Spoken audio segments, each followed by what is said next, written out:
guys, welcome back to my channel and welcome back to another ranking video. Today we're going to be ranking 3 different categories, and the reason being is because I don't have an overwhelming amount in either of these categories, or at least I feel like I can get through these relatively quickly. So today we're going to be ranking all of my powders, concealers, and sprays.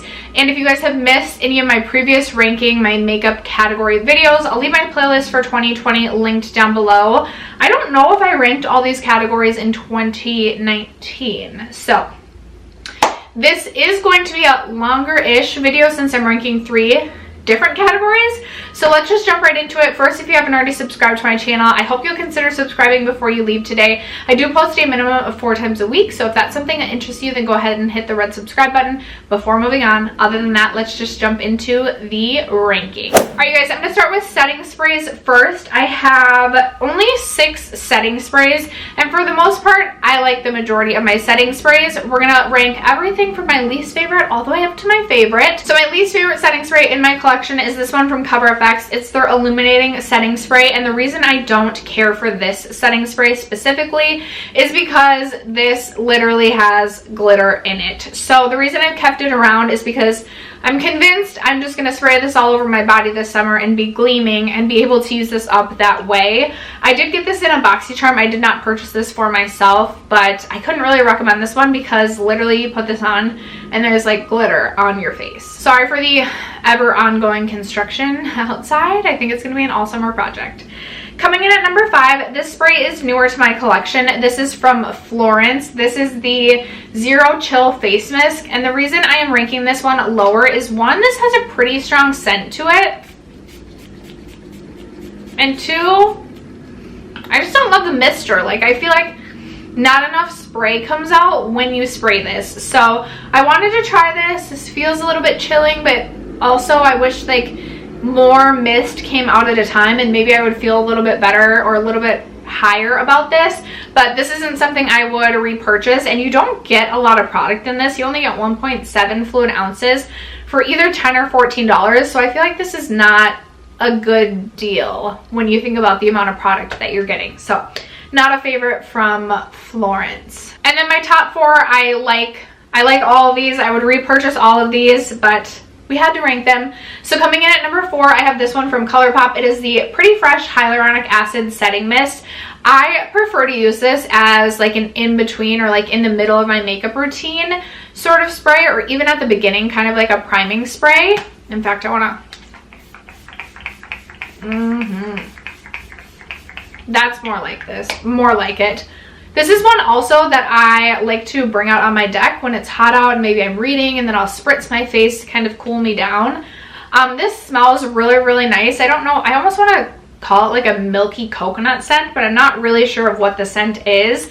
I wouldn't use this to set my face. I feel like this does not make a difference in the amount of wear time that I get, but it is a really, really nice one for kind of setting the powders in and making them melt into your skin, or even one to carry in your purse to kind of freshen up throughout the day. So I really liked this one from Pretty Fresh from ColourPop. An OG favorite, number 3, is my MAC Fix Plus.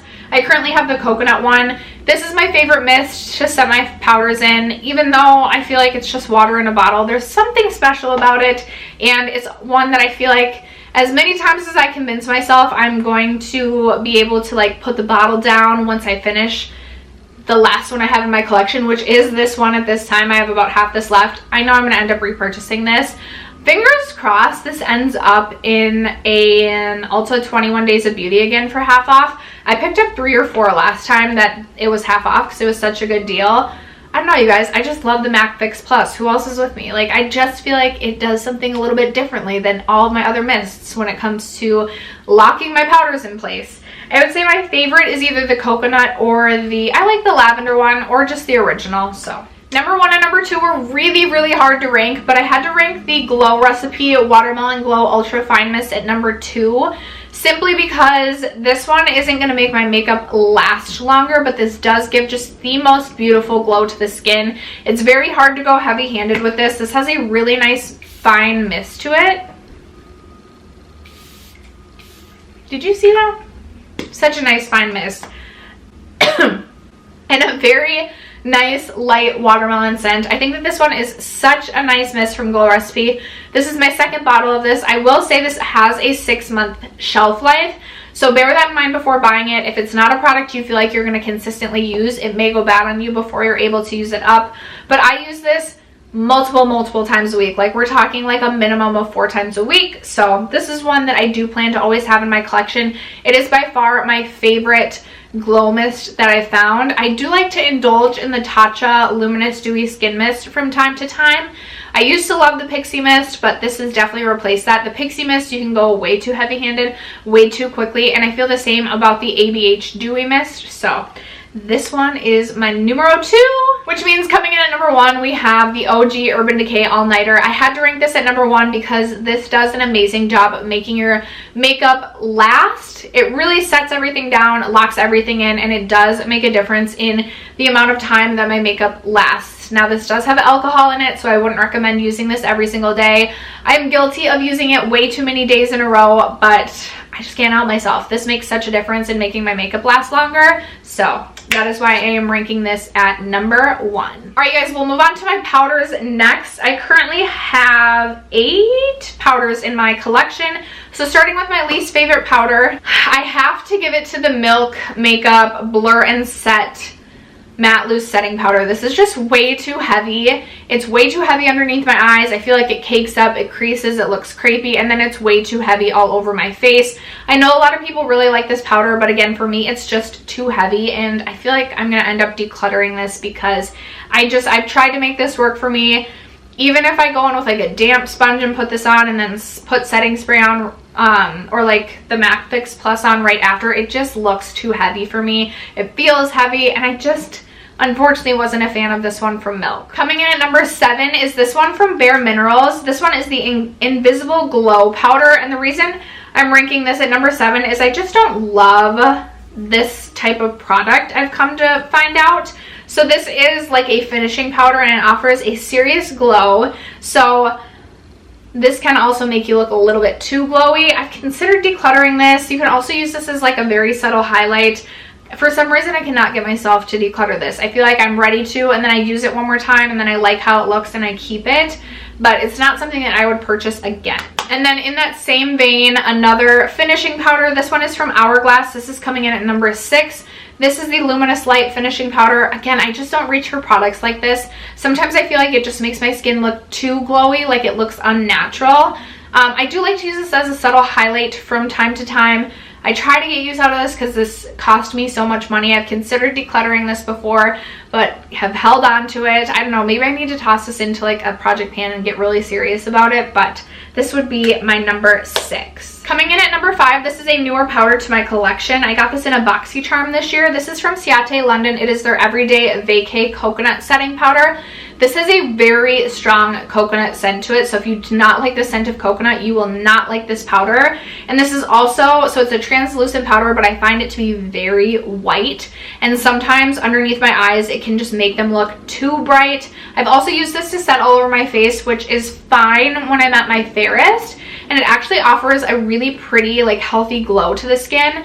But it's not something I would repurchase, 1, because it is such a strong scent, and 2, I know I'm self-tanned right now, but like really this only works for me when I'm fair, and it's not a favorite. I have other powders that I prefer, so this would be my number 5. My top 4 are all powders that I would definitely consider repurchasing. Coming in at number 4, I have the original RCMA powder. I've had this for so long, and I feel like nobody talks about this powder anymore, but I still love this. Every time I go back in to reach for this, I forget how much I love this powder. It's so finely milled. It does not feel heavy on the skin, but it does a very nice job at setting the skin, or setting the face. And I feel like it doesn't, like, it mattifies the skin, but it doesn't completely suck the life out of it. And I just really like this one from RCMA. Coming in at number 3 is another powder that that is newer to my collection as of this year. This is from Glossier. This is their Wowder. I have mine in the shade G11-G12.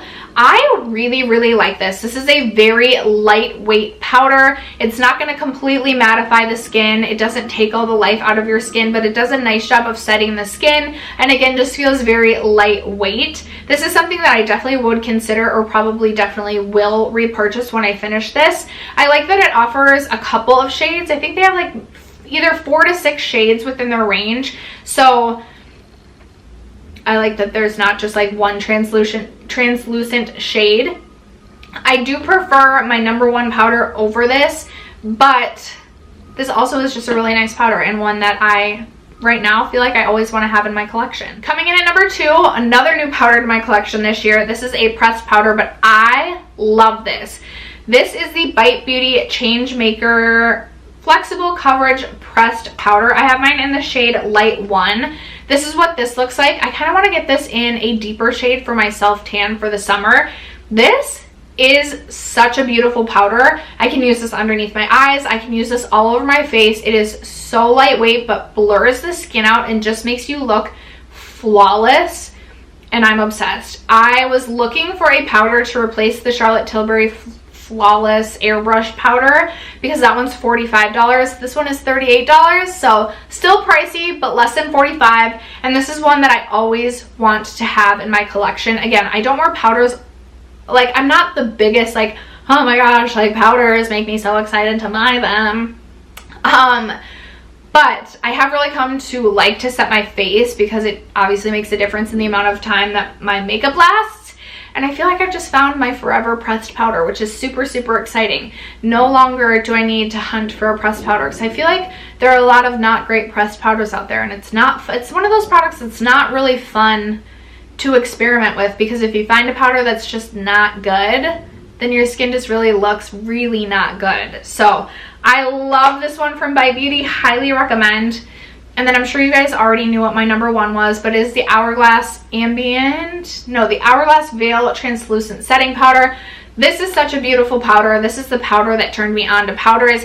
This is going to give a beautiful, healthy sheen to the skin. So it's not going to completely mattify your face, not going to completely suck the life out of your face. It's going to set your makeup in place. I really prefer to use this. I really like to use this one all over the face, and then I usually use the Wowder underneath my eyes.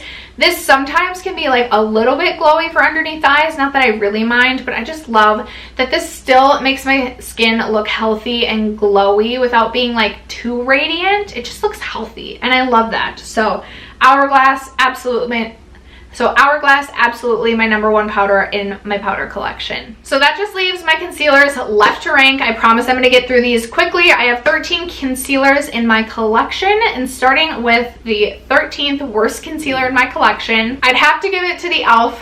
16-Hour Camo Concealer. I know a lot of people love this concealer. It is way too full coverage for me. My sweet spot for concealer is like medium coverage. Like, I can do a full coverage, like medium to full, but really my sweet spot is medium, and this is like full coverage. Also, very hard to find a good shade match. I have mine in the shade Light Peach, which is like, I feel like this is like maybe 4 or 5 in from like the lightest, and this is way too light, even like when I'm fair. So I definitely did not love this. I actually decluttered this. I just still have some of my concealers lying around that I decluttered and thought I would rank them for you, but this one is not gonna remain in my collection. Another concealer that I am decluttering but still wanted to rank it is my Fenty Beauty Pro Filter Instant Retouch Concealer. When I first got this, I thought I really liked this, but this is not a good shade match for me either. I got mine in the shade 110, which is way too light. This is a moussey consistency, which I thought I used to like. I thought that used to be like my favorite consistency. It just really isn't anymore. And this can just look very heavy underneath the eyes. It makes my eyes look crepey, and I just don't like this one from Fenty, unfortunately. Coming in at number 11, I have this one from Smashbox. This is the Studio Skin Flawless 24-Hour Concealer. Not a great shade match for me again. I have mine in the shade Fairlight Neutral. It is pretty yellow toned, and this one is just such a thin consistency.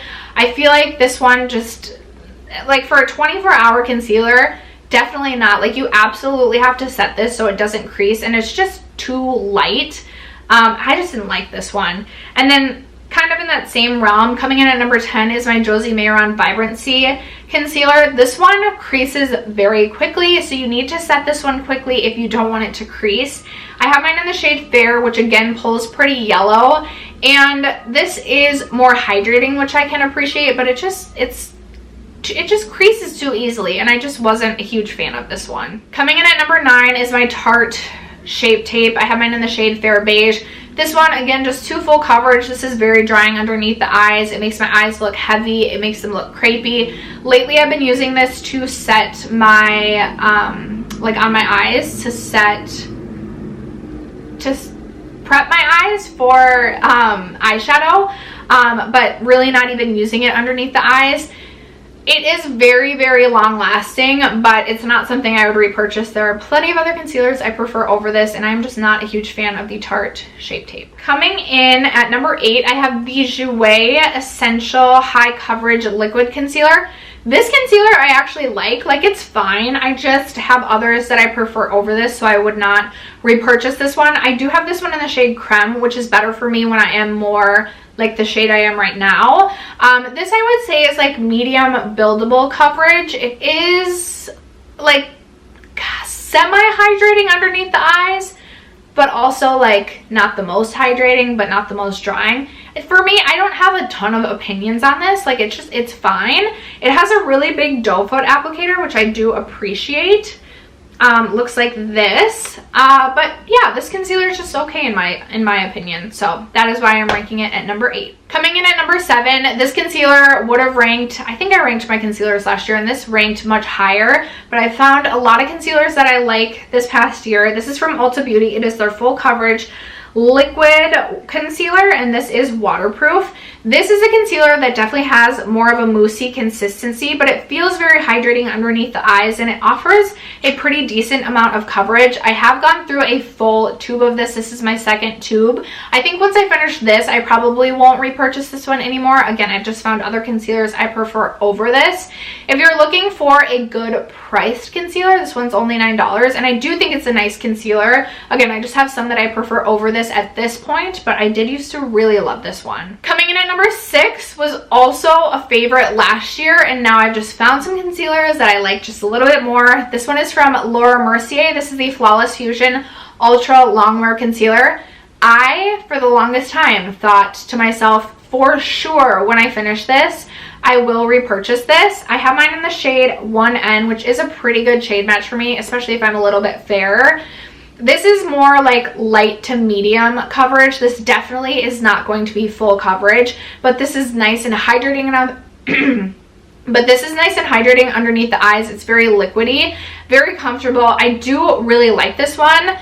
Expensive. I think this is somewhere between $27 and $29. It's a nice concealer, but I like the Kosas one just a little bit better. So when I finish this, I don't foresee myself repurchasing this one, but I was diehard for this at one time. Coming in at number 5, I have re-fallen in love with this one. I forgot how much I used to love this. This is the Too Faced Born This Way Multi-Use Sculpting Concealer. This is medium to full coverage. A lot of people think this is like full coverage. I think it's more like medium full, like not e.l.f. Camel Concealer full by any means, but this is very comfortable underneath the eyes. I feel like I always set my concealer, but even if I don't set this does not crease too bad on me, and it's hydrating and just super comfortable underneath the eyes. I have mine in the shade Swan, which I feel like is a pretty good shade match for me. Possibly a little bit yellow, but this is one when I finish I will repurchase. I think this is such a good concealer. You get so much product in this. I definitely recommend this one from Too Faced. Coming in at number 4, I like this one just a hair more than the Too Faced one. This is from Juvia's Place. This is their Magic Concealer. I have mine in the shade 19. I love this shade match for me. This is like perfect. This reminds me a lot of the Too Faced Born This Way concealer. Again, a nice big doe foot, medium to full / pretty full coverage. Very comfortable underneath the eyes. Possibly a little bit more drying than the Too Faced one, but not like super dry, not like crepey dry. I just think this is really nice. This one surprised me. I did not expect to like this one. This one's also $14 as compared to the Too Faced one, which I think is $29, which is another reason I ranked it just a little bit above, because I mean, who doesn't love paying less for their makeup? And I was really impressed with this one from Juvia's. I absolutely would repurchase when I finish this one, so definitely recommend this guy. Coming in at number 3, this concealer really does kind of hit my sweet spot with what I'm looking for out of a concealer. Hydrating underneath the eyes, doesn't crease. This one you do need to set otherwise it will crease. Hydrating underneath the eyes, medium coverage. I really love this one. This one's from Elsie. Absolutely would repurchase this when I finish it. I have mine in the shade light, which is probably a little bit too light when I'm this tan. And this one is unique in that it has this sort of applicator. I don't love this application process. I would prefer a doe foot, but the nice thing about this applicator is it is cooling underneath the eyes, and I wasn't sure what to expect from this one, but I really ended up loving this concealer, and this is one that I would absolutely want to have in my collection when I finish this, so I would repurchase. It is the Elsie Complete Remedy Silk Concealer, if I did not mention the full name. Coming in at number 2 is the concealer that is replacing the Laura Mercier one for me. You guys, this is such a good concealer. I was so impressed. The first time I used this, I was like, not sure how I feel about it. But ever since then, I have really come to love this. This is from Kosas. I don't know if they have a special name for their concealer. I have mine in the shade 01, which is probably way too light for me right now. I want to purchase another shade in this. This is so comfortable underneath the eyes, very hydrating, medium coverage, does a really beautiful job of brightening underneath the eyes, and just makes your skin and your under eyes look very healthy. This is a concealer that I 100% would reach for if I was going for like a no makeup and was just doing like primer and concealer. I just think this is so beautiful, so good. It is a little bit more pricey at $28, but Kosas as a brand just sort of intrigues me. I want to try more from them. I really have enjoyed the few things that I have tried from them. I've also tried a lip balm and something else. I can't remember what else, but I was so impressed with their concealer. Absolutely would repurchase and would recommend number 2. So then coming in at number 1, this is newer to my collection this year as well, but this is such a good concealer. This is the Hourglass Vanish. I'm going to assume it's Vanish concealer. I have mine in the shade Creme, which I believe is the second lightest shade. Now this does oxidize just a little bit, so if you are swatching in the store down the road, like if stores are open, I don't know what's open, not sure if anything's open for anyone right now. I don't know. I feel like there are some places that are open, some I don't know. It oxidizes just a little bit, but this is beautiful. Medium buildable to full coverage, so comfortable underneath the eyes, hydrating, sets really well, isn't heavy, doesn't look cakey, just beautiful. Almost gives like just this healthy glow underneath the eyes, and I just absolutely fell in love with this one from Hourglass. It is $34, but I would recommend this one, and I absolutely would repurchase this when I finish this. So could not have ranked this one any lower. Wasn't even a question. So glad that I found this. Before finding the Hourglass concealer, I just wasn't even sure my perfect concealer even existed. All right, you guys, after that, that is going to conclude today's video ranking my sprays, concealers, and powders. I hope you guys enjoyed this video. Leave me a comment down below. Let me know your favorites and least favorites in each of the categories we talked about today. Thank you so much for sticking around to watch today's video and supporting my channel. And I'll catch you guys in my next one. Bye, you guys.